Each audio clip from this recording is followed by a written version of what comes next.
पुण्यात भाजपा आणि राष्ट्रवादी काँग्रेस अजित पवार पक्ष हे महायुतीतील मित्रपक्ष आमने सामने आले असून स्थानिक स्वराज्य संस्था मतदारसंघाच्या विधान परिषदेच्या एका जागेसाठी दोन्ही पक्षांमध्ये जोरदार रस्सीखेच सुरू असल्याचं पाहायला मिळत आहे।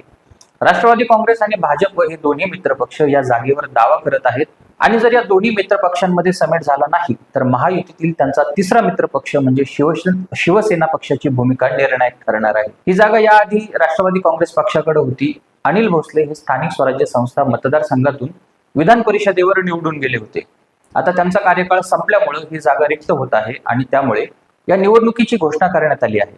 निवडणुकीच्या जाहीर झालेल्या कार्यक्रमानुसार उमेदवारी अर्ज दाखल करण्याची अंतिम तारीख 1 जून आहे, तर 18 जून रोजी सकाळी 8 ते दुपारी 4 या वेळेत मतदान होणार आहे आणि 22 जूनला मतमोजणी होणार आहे। पुणे जिल्ह्यात अजित पवार यांच्या राष्ट्रवादी काँग्रेसचं प्राबल्य असल्याचं मानलं जातं, पण दुसरीकडे पुणे आणि पिंपरी चिंचवड महानगरपालिका, पुणे जिल्हा परिषद, नगरपालिका, नगरपंचायतींमध्ये भाजपची ताकद देखील मोठ्या प्रमाणात वाढली आहे। त्यामुळं पक्षीय संख्याबळ पाहिलं तर राष्ट्रवादी काँग्रेस नंतर भाजप दुसऱ्या क्रमांकावर आहे आणि तिसऱ्या क्रमांकावर एकनाथ शिंदेची शिवसेना आहे। आता भाजपने या जागेवर दावा केल्यामुळं राष्ट्रवादी आणि भाजपमध्ये संघर्ष पेटल्याचं देखील दिसत आहे। दुसरीकडे राष्ट्रवादी काँग्रेसचा उमेदवार निवडण्याचा निर्णय खासदार पार्थ पवार घेणार असल्याचं सांगितलं जाते। राष्ट्रवादीकडून माजी आमदार सुनील टिंगरे, विलास लांडे, योगेश बहल, नाना काटे, संदीप वागेरे, रमेश थोरात आणि दिलीप मोहिते यांची नावं चर्चेत आहेत। तर दुसरीकडे भाजपकडून देखील उमेदवारांची चाचपणी करण्यात आली आहे। पुणे महानगरपालिकेतील सभागृह नेते गणेश बिडकर, भाजप ग्रामीणचे अध्यक्ष प्रदीप कंद यांची नावं चर्चेत आहेत। या एका जागेसाठी महायुतीतील दोन्ही मित्रपक्षांकडून दावा केला जात असल्याने 867 मतांचं गणित जुळवताना नेत्यांची चांगलीच कसरत सुरू आहे।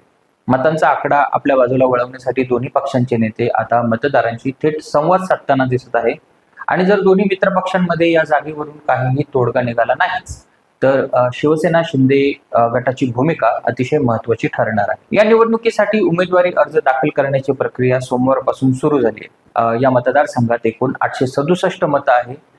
त्यामध्ये पुणे महापालिकेतील 165 नगरसेवक, 10 स्वीकृत नगरसेवक, जिल्हा परिषदेत निवडून आलेले 73 सदस्य आणि 13 नियुक्त सदस्य, नगर परिषद, नगरपंचायतीमध्ये निवडून आलेले 432 सदस्य आणि 43 नियुक्त सदस्य, त्याचबरोबर पुणे, देहू, खडकी कॅन्टोन्मेंट बोर्डात प्रत्येकी 1 नियुक्त सदस्य आहे। राष्ट्रवादी काँग्रेसने यांच्याकडे 370 मतं असल्याचा दावा केला आहे, तर दुसरीकडे भाजपने देखील 333 मतं खात्रीची असल्याचं सांगितलं आहे। म्हणजेच 771 मतांचा आकडा आधीच समोर आला आहे, पण उरलेली मतं मिळवण्यासाठी दोन्ही पक्षांनी आता स्वतंत्रपणे संपर्क मोहीम सुरू केली आहे। दरम्यान महायुतीतील शिवसेना शिंदे गटाने अजून आपली भूमिका स्पष्ट केलेली नाही।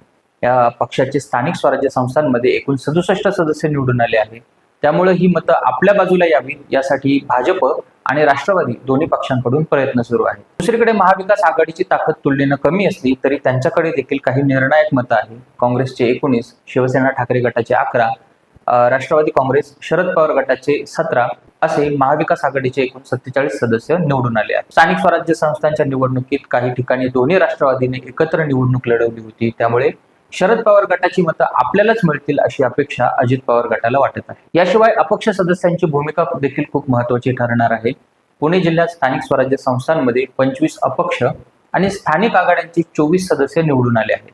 स्थानिक आघाड्यांमध्ये दौंडमधील 17 सदस्य आणि इंदापूरमधील 7 सदस्य आपल्या बाजूला असल्याचा दावा भाजपने केला आहे, त्यामुळे अपक्षांचं महत्त्व या निवडणुकीत मोठ्या प्रमाणात वाढलं आहे। या निवडणुकीत महापालिकेतील स्वीकृत नगरसेवकांना देखील मतदानाचा अधिकार आहे। पुणे आणि पिंपरी चिंचवड महापालिकेत भाजपची सत्ता आहे।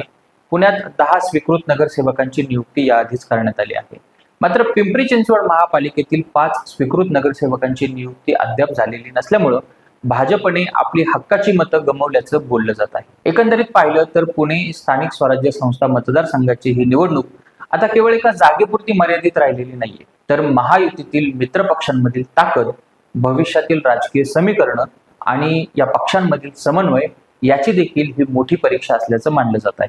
आता शेवटच्या क्षणी कोण कुणाच्या बाजूने उभं राहतं आणि कोणाचं गणित कुठे जुळतं हे पाहणं अतिशय महत्त्वाचं ठरणार आहे। ही माहिती तुम्हाला कशी वाटली ते आम्हाला कमेंट सेक्शनमध्ये नक्कीच कळवा आणि अशाच माहितीपूर्ण व्हिडिओसाठी बघत राहा डेली सिटी न्यूज।